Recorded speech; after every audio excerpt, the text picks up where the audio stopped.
Selamun Aleyküm Rahmetullah.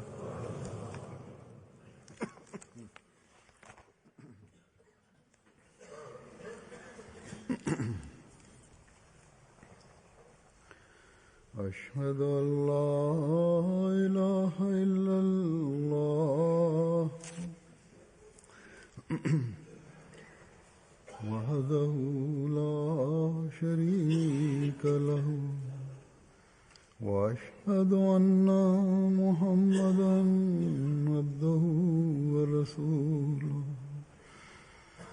أما بعد فأعوذ بالله من الشيطان الرجيم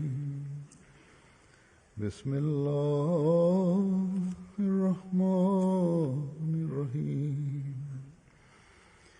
الحمد لله رب العالمين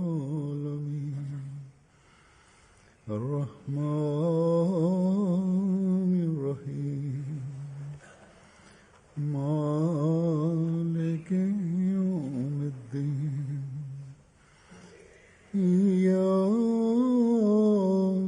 نعبد وإياك نستعين اهدنا الصراط المستقيم صراط الذين أنعمت عليهم غير المغضوب عليهم ولا الضالين.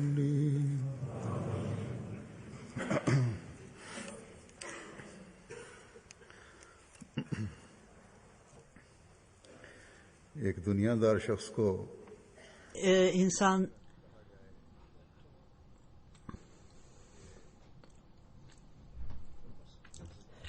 gerçek olarak bir takvanın tadını vardığında esas olarak bütün bu dünyanın nimetlerini de alır ve hiç şüphesiz bunlar hiç şüphesiz temelsiz ve fuzul şeylerdir der. Din adına bu bir insanları bir araya toplamaktır demek derler. Belki onlar doğrudur. Bugünlerde din adına birçok insan bu şekilde konuşmaktadır. Ve esas olarak onların kendi kişisel arzuları ve amaçları vardır. Fakat onlarda takva niteliği yoktur. Takvanın niteliği, ne takvanın niteliği ne de onları takip edenler tarafından bir başarı edilemezler. Buna karşı peygamberler ve onların cemaatleri ve gerçek talimatları takip edenler de kesin olarak inanmaktadırlar ve takvanın niteliklerine inanmaktadırlar. Bu dünyada yaşayarak dünyevi işlerle meşgul olmalarına rağmen daima takvayı ararlar ve takva yolunu takip ederler. Ben yüzlerce mektup almaktayım diyor huzur. Bu noktadan bahsetmektedir ve Allahü Teala belki bizlerde ve bizim nesillerimizde takvayı yaratsın. Bu değişiklik hiç şüphesiz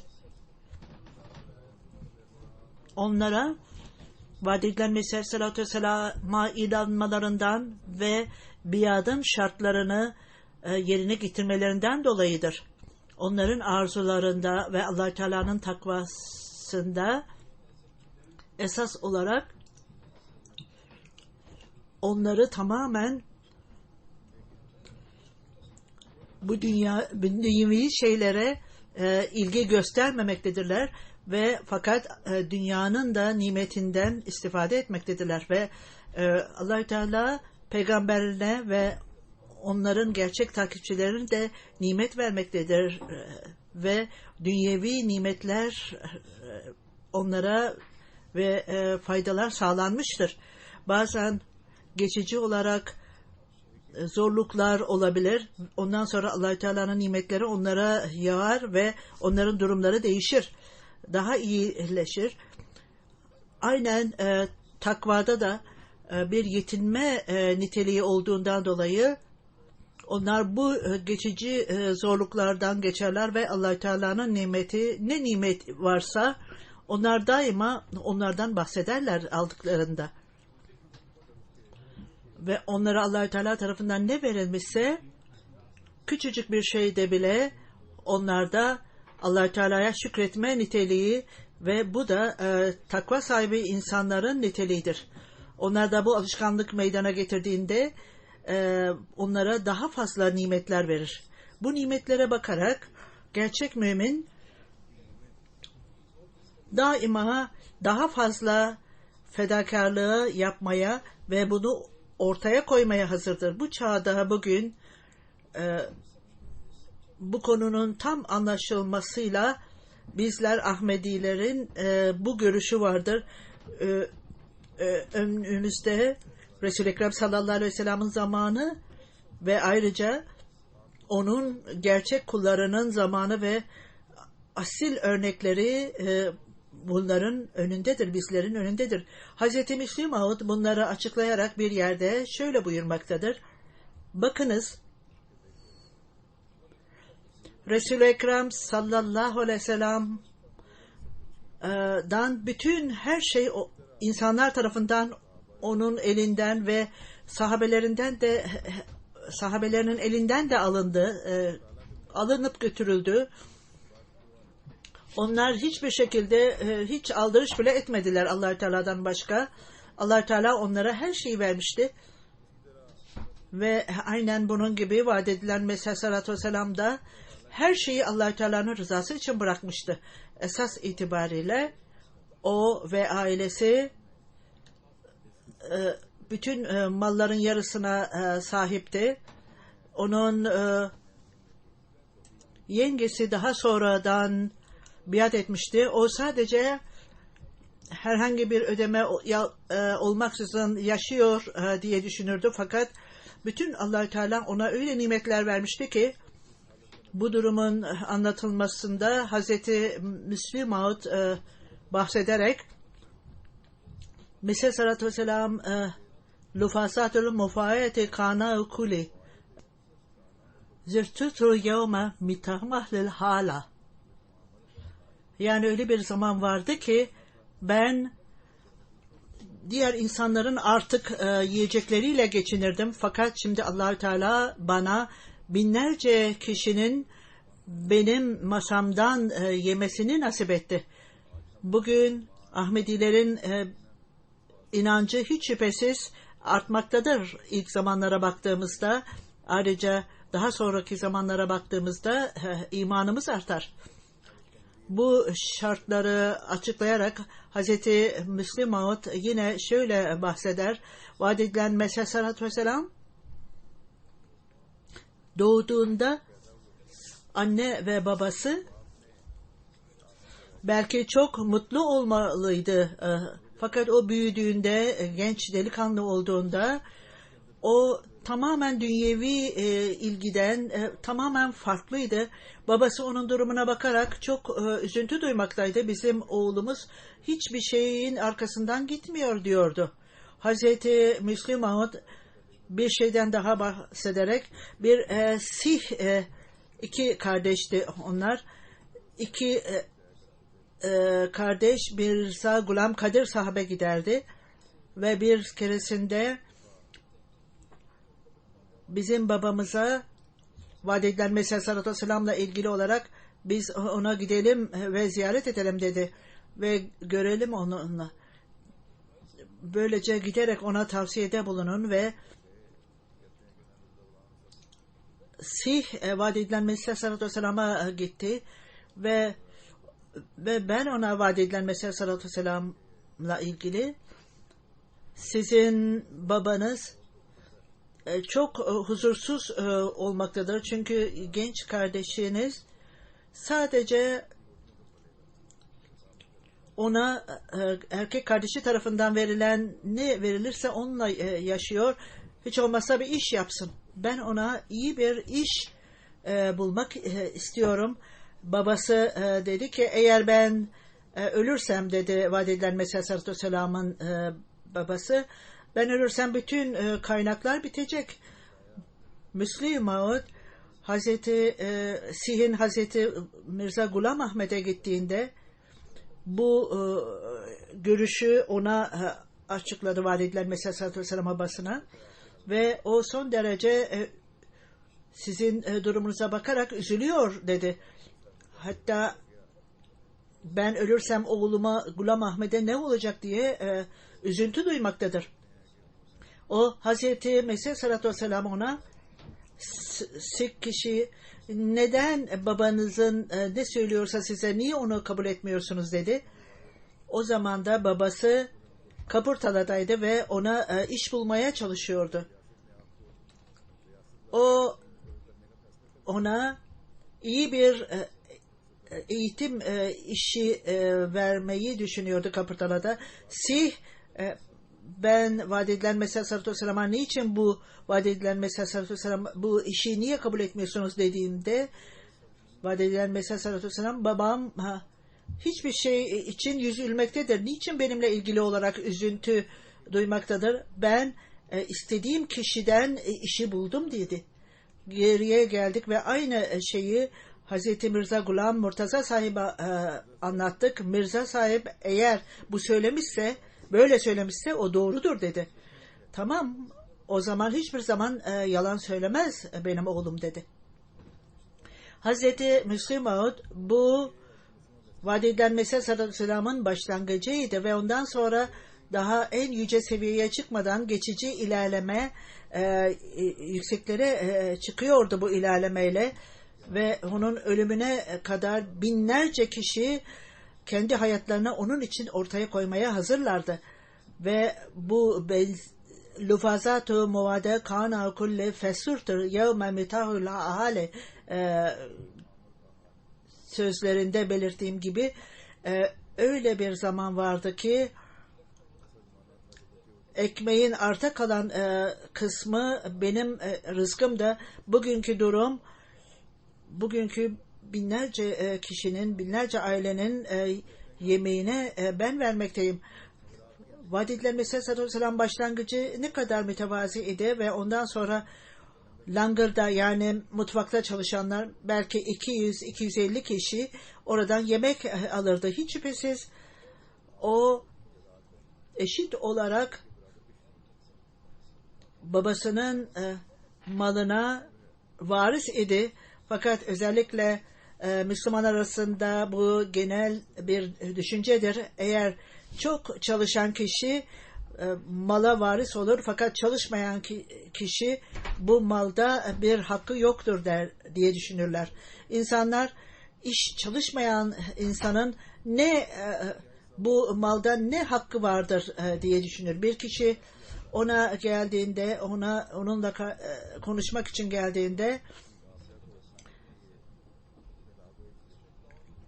yengesine mesaj gönderirdi ve yemek için ve o sadece yemeği hiçbir şey çalışmadan alıyor diye söylenirdi ve o yiyeceği misafirlere verirdi veya çok az küçük bir parça alır ve yerdi. Aynı şekilde o hanım ona tepeden bakan kişi o zaman da cemaate benim elimden katıldı. Benim elimden biat etti.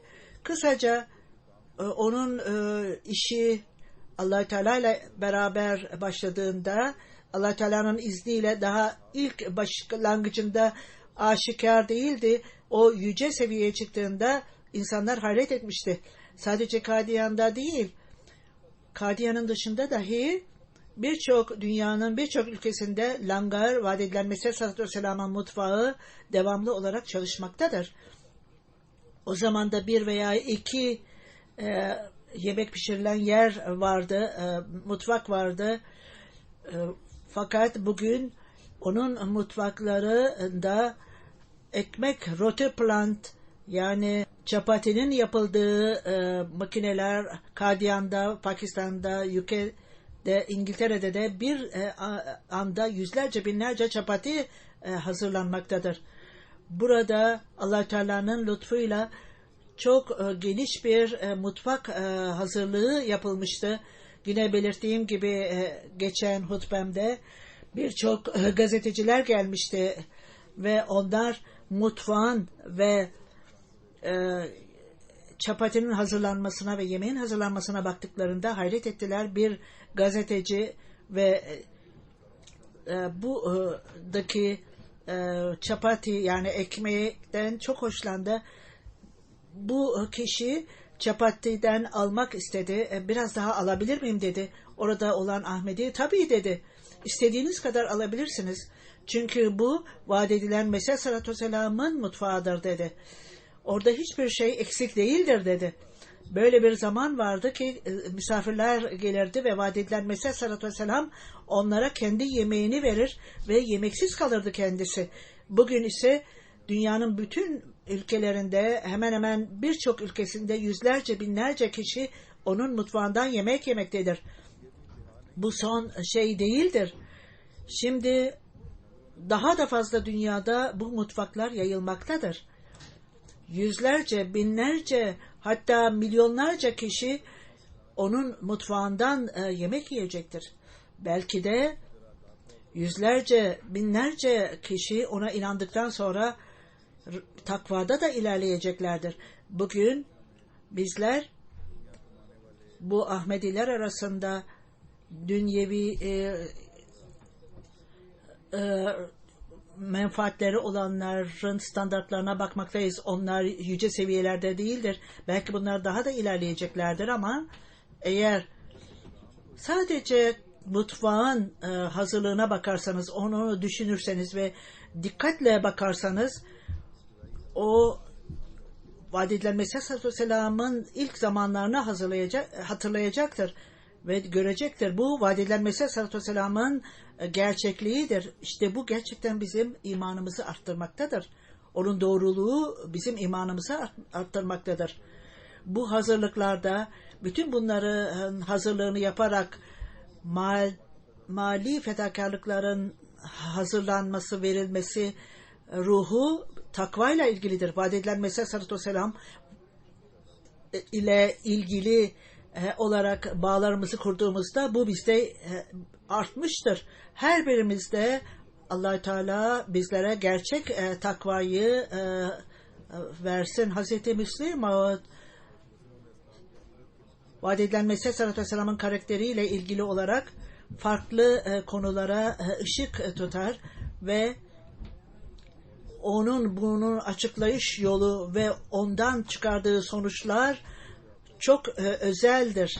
Özel bir yazıyla yazmıştır. Alelade bir kişi böyle bir olaya bakarak ona bakar ve geçer gider bu olaydan zevk aldıktan sonra. Fakat ikinci Halife Hazretleri aynı şeyde çok ince hassas noktaları bulur çıkartır ve bunlar da bizim imanımızın artmasına ve bize daha fazla güç vermesine neden olur. Hazreti Mesih Sallallahu Aleyhi ve Sellem'in yemek yeme stili, Hazreti Müslim Maud bundan bahsederek Hazreti Mesih Sallallahu Aleyhi ve Sellem'in yemek yeme stili son derece belirgin özelliğiydi ve ben hiç böyle birini görmemiştim. İlk önce o çapatiyi ona verildiğinde bir lokma alırdı ve bunu yapmadan önce o çapatiyi küçük parçalara ayırırdı ve ondan sonra Subhanallah, Subhanallah derdi ağızdan ve ondan sonra küçücük bir parça alırdı ve ondan sonra sadece onu yemeğe kariye yani salana dokundurur ve onu ağzına koyardı. Bu onda öylesine yer etmişti ki bazı insanlar ona hayret ederlerdi ve belki de diyordu bazı insanlar helal parçaları almaktadır diye düşünüyorlardı. Fakat amaç sadece biz yemeği bu İslam'ın durumunda çok zor durumlar vardı. Subhanallah, Subhanallah demekle o Allah-u Teala'dan özür diliyordu ve bu yiyeceği ve hayatın bir gereğidir. Bu hiç kimse bundan kaçıp kurtulamaz. Aksi halde din bu durumda zor durumda kalacaktır ve bu bizim için de iyi olmayacaktır. sanki burada çok bu küçücük yemeği alırken bir mücadele ediyordu ve onun duyguları ile dinin durumu, dinle ilgili olarak dini destekleme durumu kalbindeki ve ayrıca ihtiyacının giderilmesi ile ilgili olarak bunu yerine getirmesi gerekirdi ve dinle ilgili olarak duyguları ve insanların ihtiyacı gereği bu yiyeceği alıyordu ve onda bundan dolayı çabalar mevcuttu. Yemek de bir zorunluluktu. Gerçek arzusu ise İslam dininin ilerlemesiydi. Bu vaat edilen Mesih sallallahu aleyhi ve sellem'in örneği bizim dikkatlerimizi çekmektedir ve bizler Allah-u Teala'nın nimetlerini kullandığımızda Allah-u Teala'yı hatırlamamız ve şükürlerimizi Allah-u Teala'ya tevazumuzu belirtmemiz ve bunları öylesine kullanmalıyız ki İslam dinini nasıl propaganda etmeliyiz ve bu gayretle İslamiyet'in mesajını yayma gayretinde nasıl bulunmalıyız? Vaat edilen Mesih sallallahu aleyhi ve sellem'in yemek yeme stilin daha da tesbih bir Allah-u Teala'nın övgüsünün ifadesidir esasen. Bu Yüsebbihu lillahi ma fis semavati vel ard ayeti kerimesinde göklerde ve yerde ne varsa Allah-u Teala'yı övmektedir. Hazreti Müslim Maud bu çok ince noktayı bundan çekip çıkartmıştır. O Hazreti Mesih sallallahu aleyhi ve sellem yemek yediğinde daha önce de belirttiği gibi sadece küçük bir lokma alırdı ve o küçücük bir ekmek parçasını, çapati parçasını alır ve bu alışkanlıkla küçücük parçalara bölerdi çapatiyi ve küçücük bir parçayı ağzına atardı ve hala o küçük parçalar masada bulunmaktaydı. Ben niçin Hazreti Mesih sallallahu aleyhi ve sellem böyle yapardı? Fakat birçok kişiler Hazreti Mesih sallallahu aleyhi ve sellem belki de bu ekmeğin hangi bölümü Allah-u Teala'yı övmektedir diye veya hangi bölümü övmemektedir diye düşünmekteydiler. Ben vaat edilen Mesih sallallahu aleyhi ve sellem'i böyle dediğini hatırlamıyorum ama insanlar böyle derdi. Allah-u Teala göklerde ve yerde ne varsa her şey Allah-u Teala'yı övmektedir derdir. Oradan övgü sesleri gelir. Allah-u Teala niçin göklerde ve yerde olanlar Allah-u Teala'yı övmektedir demektedir. Biz bu sesleri neden duymamaktayız ve niçin biz bunları eğer duymuyorsak bunları bize söylemenin ne anlamı vardır? Eğer onlar Allah-u Teala'yı övüyorsa bize bunları söylemenin ne anlamı vardır? Kur'an-ı Kerim'de bir yerde yazılı mıdır? Cennette örneğin Abdülreşit isminde birisi orada 10.000 yıl orada oturmakta mıdır? Kur'an-ı Kerim bunu bize söylemekte midir? Böyle bunun bir ihtiyacı yoktur. Bunun içindir ki bu gibi şeyleri Allah Teala bize bildirmemektedir. Ondan sonra Allah Teala Yüsebbihu lillahi ma fis semavati vel ard, dünyada ve yerde ve gökte ne varsa Allah Teala'yı övmektedir der. Bunun anlamı bu övgüleri dinleyin demektir.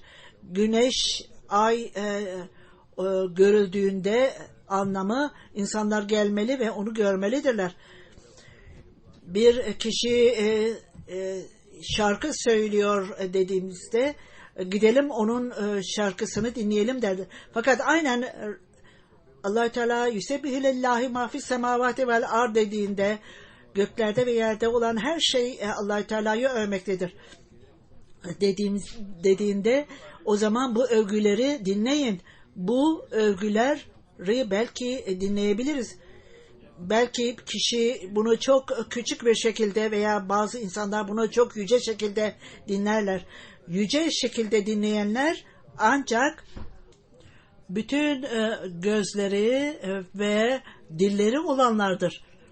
Ondan dolayıdır ki Müslümana Bismillahi ve sonunda yemeğin sonunda elhamdülillah demeleri gerekir. Elbise giydiklerinde veya bir güzel manzara gördüklerinde övmelidirler Allah Teala.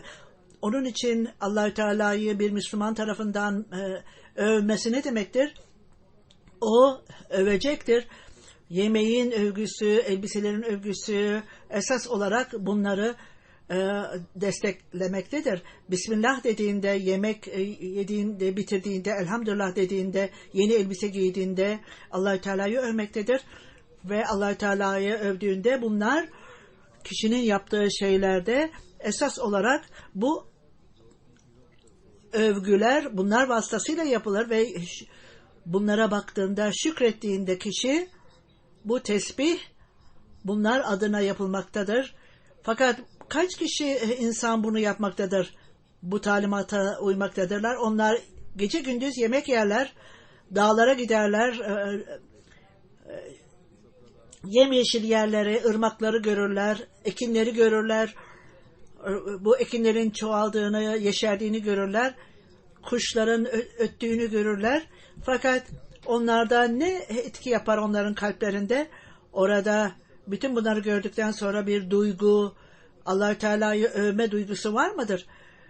Eğer bunu yapmazlarsa onlar bunu dinlemiyorlardır. Belki de biz bunu duymadık derler. Huzur, size ben bir şey söyleyeyim. Bazı sesler vardır ki onlar kulaktan değil, kalpten gelirler.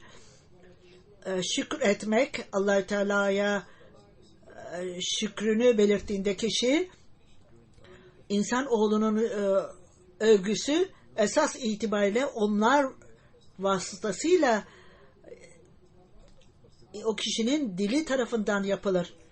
Bu noktanın anlaşılması gerekir. Bizler ayrıca bu çeşit tesbihi edinmemiz gerekir. Takva bu çeşit övgünün devamlı olarak hayatımızın bir parçası haline gelmesini gerektirir. O zaman da Allah-u Teala bir takım insanlar yaratır ki bu İslamiyet'e karşı gelenlere karşı çıkmak üzere, İslamiyet'e iddiada bulunanlara karşı gelmek üzere insanlar yaratır. Hazreti Müslim Maud bir keresinde der, Hazreti Mesih Sallallahu Aleyhi ve Sellem camide oturuyordu. Bir Hristiyan geldi ve siz dedi, Kur'an-ı Kerim'in dili bütün dillerin anasıdır diyorsunuz. Esas itibariyle Max Miller'ın belirttiği gibi Ümmül Sina çok özettir ve insanlar bunu bu dili yaymaktadırlar. Hazreti Mesih Sallallahu Aleyhi ve Sellem biz bu Max Miller'ın belirttiği formüle inanmamaktayız. Fakat kısa kesmek gerekirse biz bu tartışmayı bitirmek için buna inanalım. Arap diline bakınız. Bu standarda gelmiş midir, gelmemiş midir? O kişi ayrıca İngiliz dili dedi. Arapçayla karşılaştırılacak olursa çok iyi bir dildir. Hazreti Mesih Sallallahu Aleyhi ve Sellem İngilizce bilmemekteydiler. Fakat peki dedi, bana söyleyin bakalım. Eğer benim suyum demek isterseniz o zaman my water dedi. Peki Arapçada sadece my dersiniz. Bu my kelimesini söylemekle benim suyum konusu zikredilir. Şimdi söyleyin bakalım.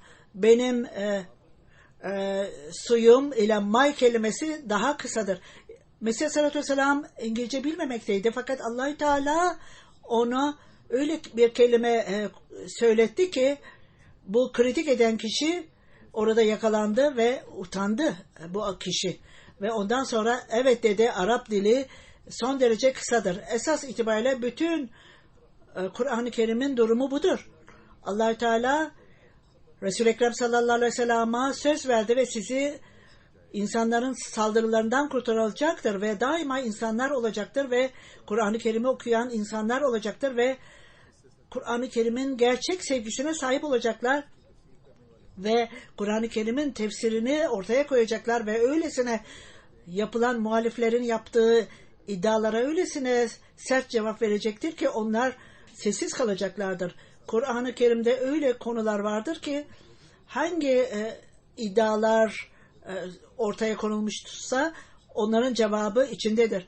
Sir Said Ahmed Han zamanında o bu iddialara cevap vermeye çalışmıştı Hristiyanın ve ondan sonra vaat edilen Mesih Aleyhisselatü Vesselam'ı Allah-u Teala atadı ve o uzun süre düşmanlara karşı geldi. O vefat ettiğinde düşmanlar bile İslamiyet'in öylesine yüce olarak savunduğunu söylemekten başka bir şey söyleyemediler. Hiçbir Müslüman onun gibi yapılmadı. Vallahi yasıbıke minen nas. Allahü Teala sizi koruyacaktır. Bunun tecellisi buydu. Ve Allahü Teala'nın Resul-i Ekrem sallallahu aleyhi ve sellem'e verdiği söz buydu. O Resul-i Ekrem sallallahu aleyhi ve sellem'i koruyacaktı. Düşmanlar ona kılıçla saldırdığında Allahü Teala onların kılıçlarını körleştirdi ve bu kılıçlar kırıldı. Ve onlar tarihi kritik ettiğinde Allahü Teala insanları atadı ve onlar bu tarihin derinliklerine gittiler ve bu iddiaları püskürttüler. Hatta kritiklerin, bu kritik edenlerin büyükleri bile onların ortaya koyduğu İslamiyet'in aleyhine yaptıkları iddiada esas itibariyle onlar kendi dinleriyle ilgilidir ve Kur'an-ı Kerim'in hadisle ilgili olarak yapılan iddiaların hepsi vaat edilen Mesih Aleyhisselatü Vesselam tarafından açıklandı. Bugün İslamiyet'i kritik edenler, ilmi kelam olanlar, tartışmanın bilgisine sahip olanlar öylesine yaptı ki vaat edilen Mesih Aleyhisselatü Vesselam onları kör ve sağır etti. Bu noktaya dikkat etmemiz gerekir. Allah Teala onun dinini tasdik etmek ve desteklemek için mucizeler gösterdi. Ve ayrıca tartışmaları da öğretti Allah Teala. Zeki olan insanlar, bilgin olan insanların, onların kalpleri ve zihinleri açıldı. Bazı insanlar vardır ki bilgin olma arzusuyla belli şeyler söylerler ve onlar öylesine güzel değildir ve muhalifler orada fırsat bulurlar İslamiyet'i kritik etmek için. Hz. Müslim Maud böyle olaylardan bahsederek insanlar yeni şeyleri dine sokmaktadırlar ve onlar ne utanç verici olduğunun farkında değillerdir. Hz. Mesih Aleyhisselam zamanında bir kişi vardı Batala'dan ve daha sonra Ahmedi oldu. O çok Ahmediyete bağlı olmuştu daha sonra. Hz. Mesih Aleyhisselam bu konudan bahsetmiştir. Daha önceden de bahsedilmişti. Arapça bütün dinlerin anasıdır. Bütün dinler Arapçadan çıkmıştır demişti. Bu kişi bu konuyu ele aldı ve zamanını harcayarak fakat bilgi sahibi değildi, yeterli bilgiye sahip değildi ve biz her kelimede, diğer dinlerdeki her kelimenin esas olarak Arapçadan çıktığını ispat edebiliriz. Hz. Mesih Aleyhisselatü Vesselam lügatı çok iyi bilirdi, sörf, harp bilmelirdi ve dilin çok büyük bilginiydi. Hangi konudan bahsetmişse bilgi üzerine kurulmuştu. Her şey Kur'an-ı Kerim'dedir dediğinde o Kur'an-ı Kerim'de bir marangozun işi nedir, bu işini nasıl yapar demek istememişti. Veya çiftçilik nasıldır, bu nasıl yapılır, ziraatin sanatı nedir, ziraat sanatı nedir, bütün esas itibariyle söylemek istediği bütün dini ihtiyaçlar Kur'an-ı Kerim'de zikredilmiştir. Bu kişi her şey Kur'an-ı Kerim'dedir diye düşünüyordu. Bir kişi ona bağırırken bunları söylediğinde, bütün insanlar her şey Kur'an-ı Kerim'dedir dediğinde, bir kişi çok dengesi olmayan bir kişi patates ve diğer bitkiler nerede bahsedilmiştir diyordu ve şimdi el-lola vel-mercan, bunun anlamı inciler ve diğer benzer şeyler denizden çıkar. Bunun anlamı bu patates demektir demişti. Hazreti Müslim Maud, bazı insanlar onlar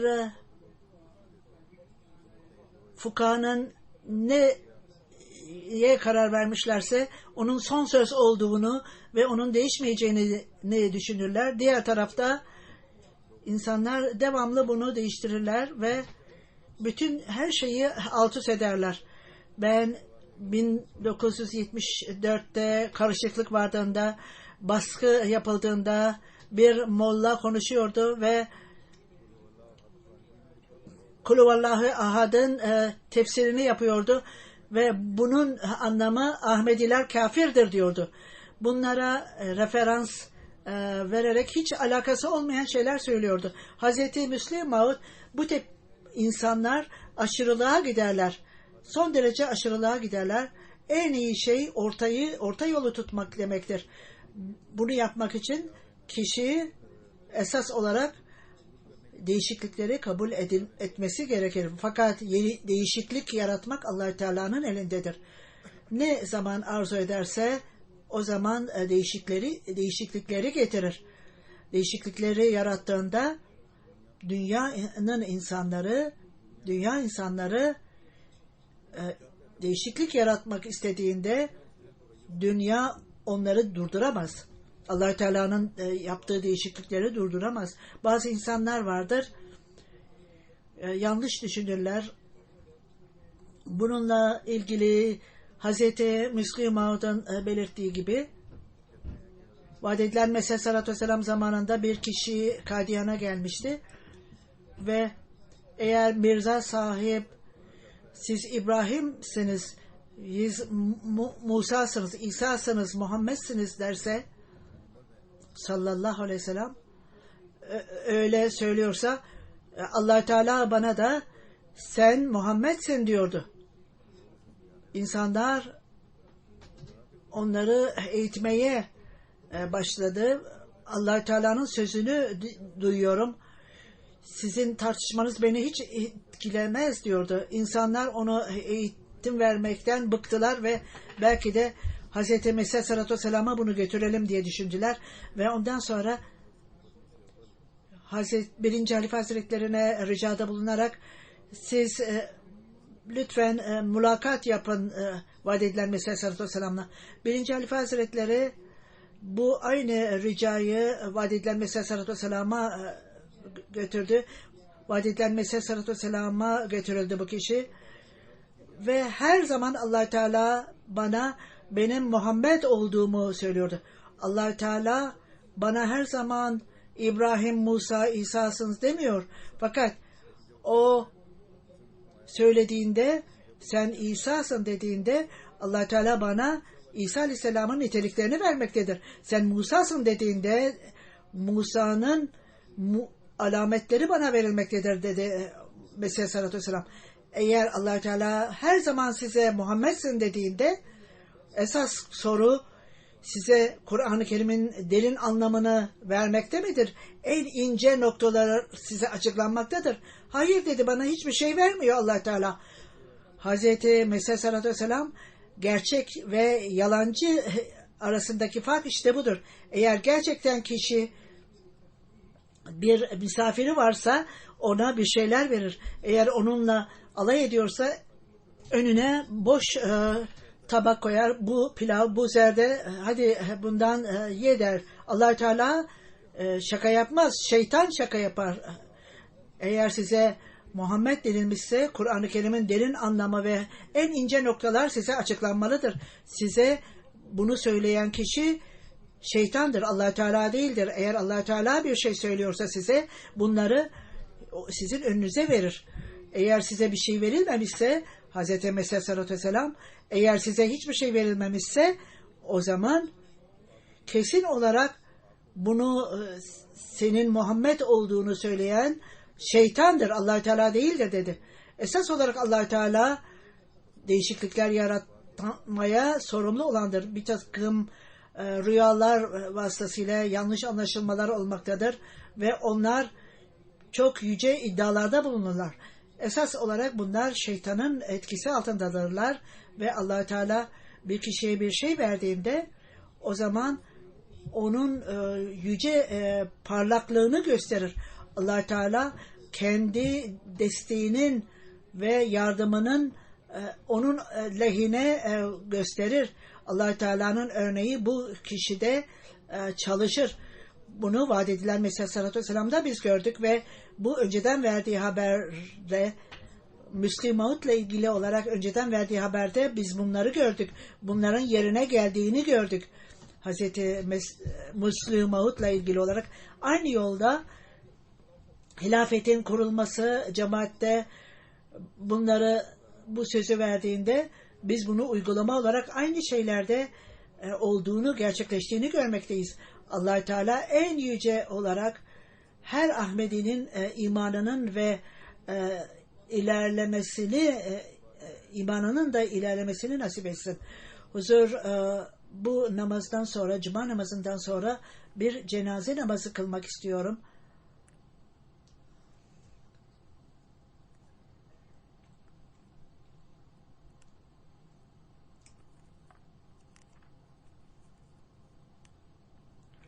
Mukarrama Sahipzade Abdülbari sahiba 31 Ağustos 1 Eylül gecesi 87 yaşında vefat etti. İnna lillahi ve inna ileyhi raciun. Mukarrama Abdülbari Begüm sahiba Hazreti Mesih sallallahu aleyhi ve sellem'in torunuydu. Hazreti Mirza Şerif Ahmet'in kızıydı. Nevab Muhammed Ali Han sahibin yeğeniydi. Seyyide Abdülhafiz'in geliniydi. Abdülhafiz Begüm sahabada Nevab Abbas Han sahibin hanımı ve benim halamdı. Kadiyan'da doğmuştu.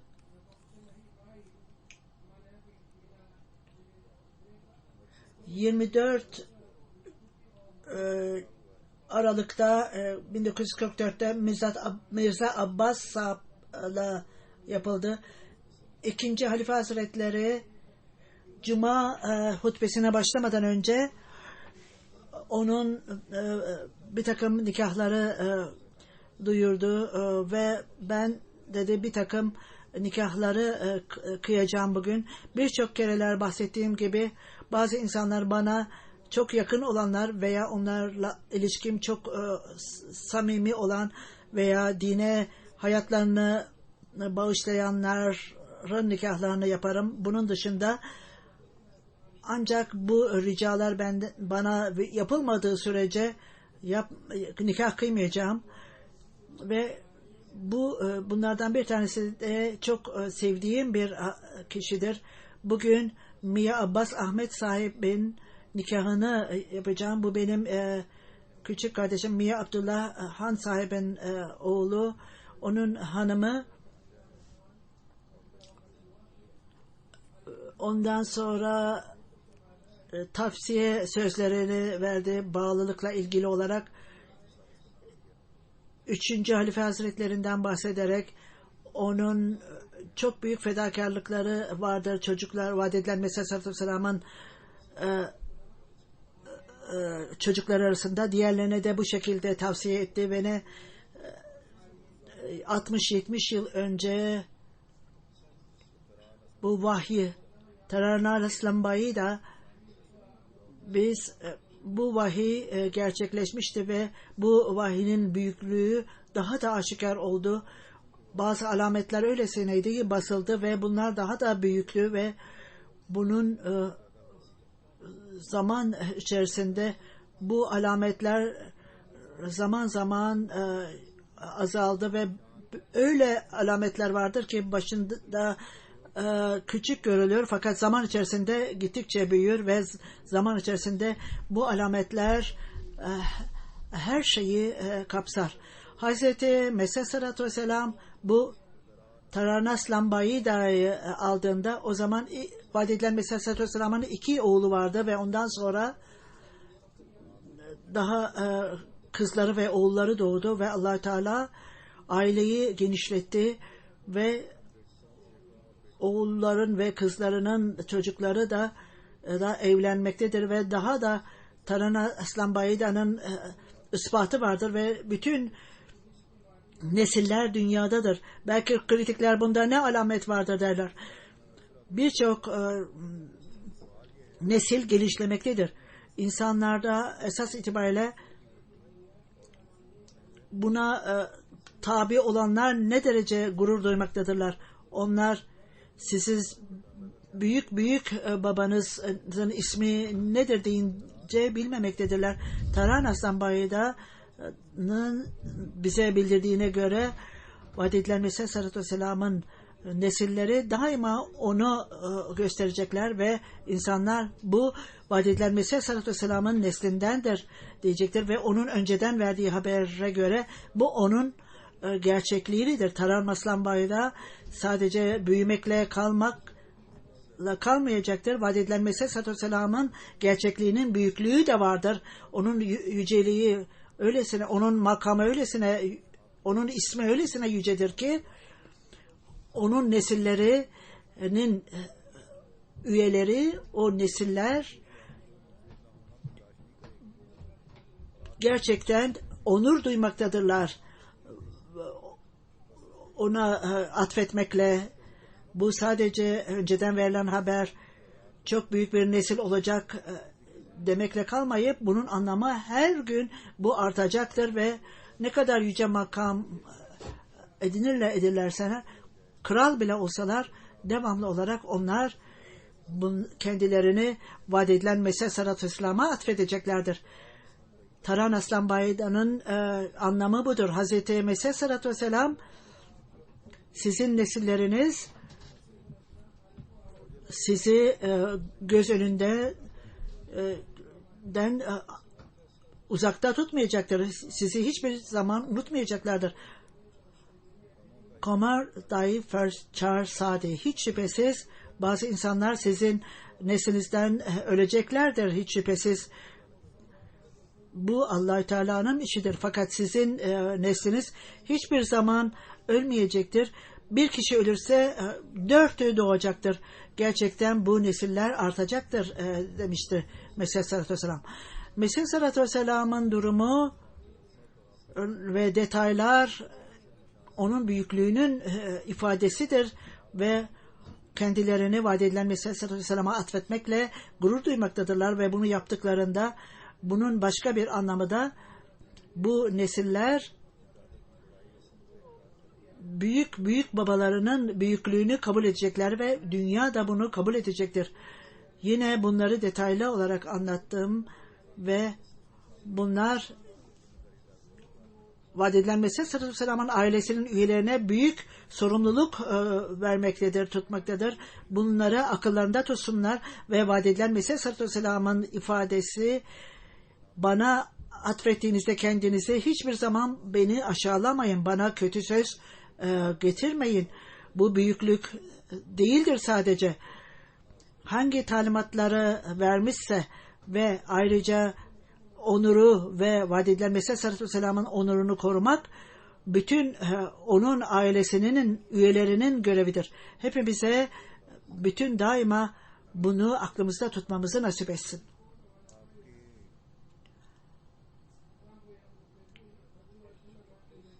Hindistan'la Pakistan'ın ayrıldığında ve Pakistan yaratıldığında o zaman aynı otobüsle Hazreti Ammacan vaat edilen Mesih Aleyhisselatü Vesselam'ın eşi ve ailenin bazı hanımları aynı otobüste Kadiyan'dan Lahor'a hareket ettiler.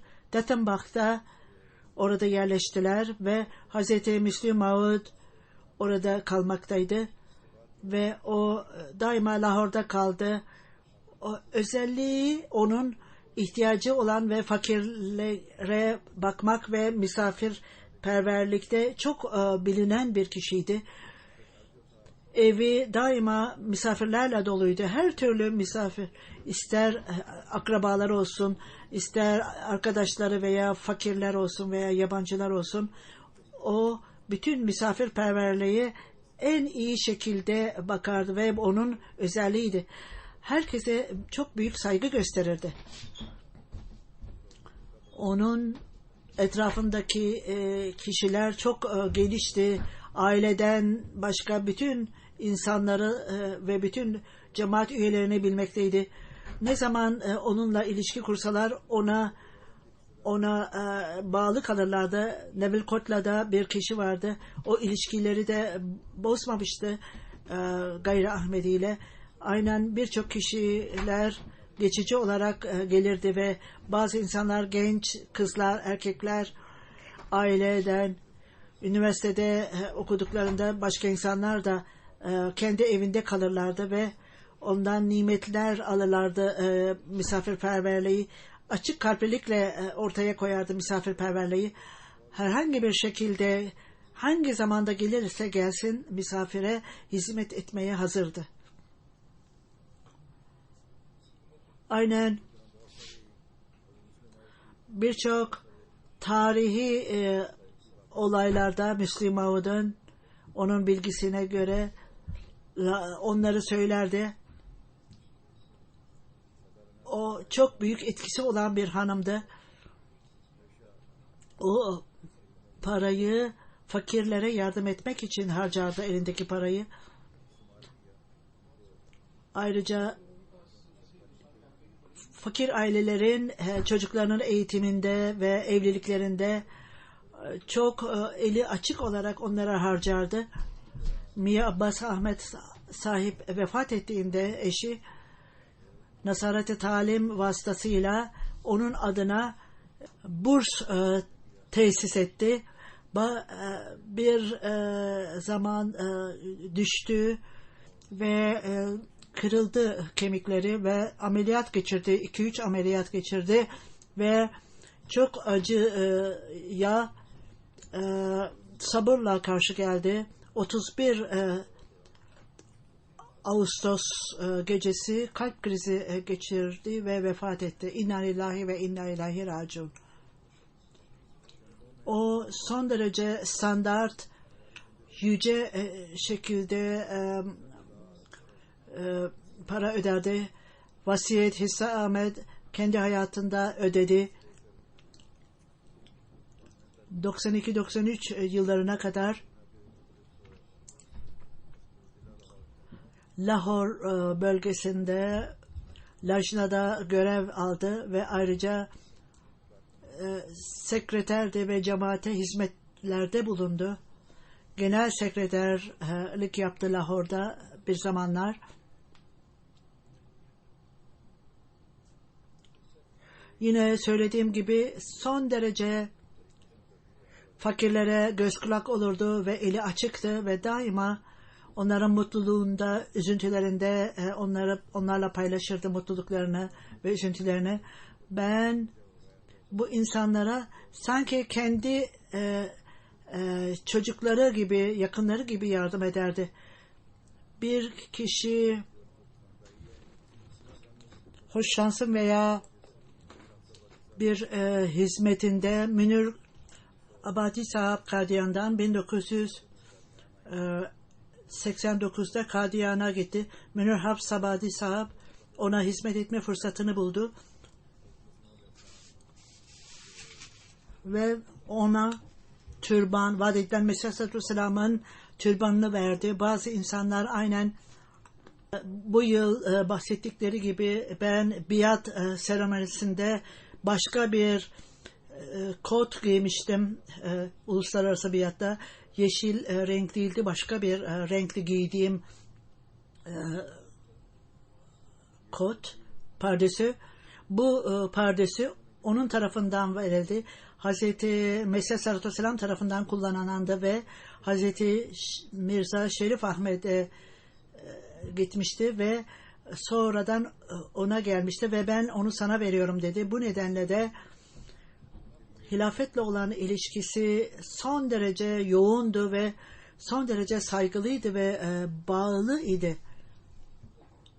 Bana telefon ederdi sık sık ve benimle konuşmak istediğini söylerdi ve daima benim nesillerim de daima Allah Teala onları takva sahibi yapsın ve salih amel yapmalarını nasip etsin. Ve daima dua rica ederdi. Şimdi dua edelim ki onun nesilleri de kendisinin iyi niteliklerine sahip olsunlar. Allah-u Teala onun makamını yücelsin ve Cuma namazından sonra gayb cenaze namazını kılacağım.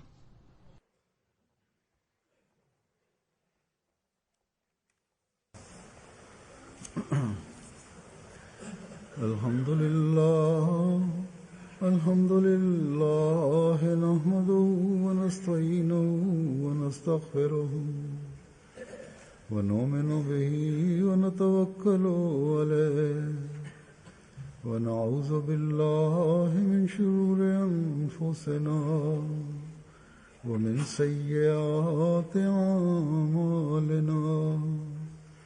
من يهده الله فلا مضل له ومن يضلل فلا هادي له ونشهد أن لا إله إلا الله ونشهد أن محمدا عبده ورسوله عباد الله رحمكم الله إن الله يأمر بالعدل والإحسان وإيتاء ذي القربى وينهى عن الفحشاء والمنكر والبغي يعظكم لعلكم تذكرون اذكروا الله يذكركم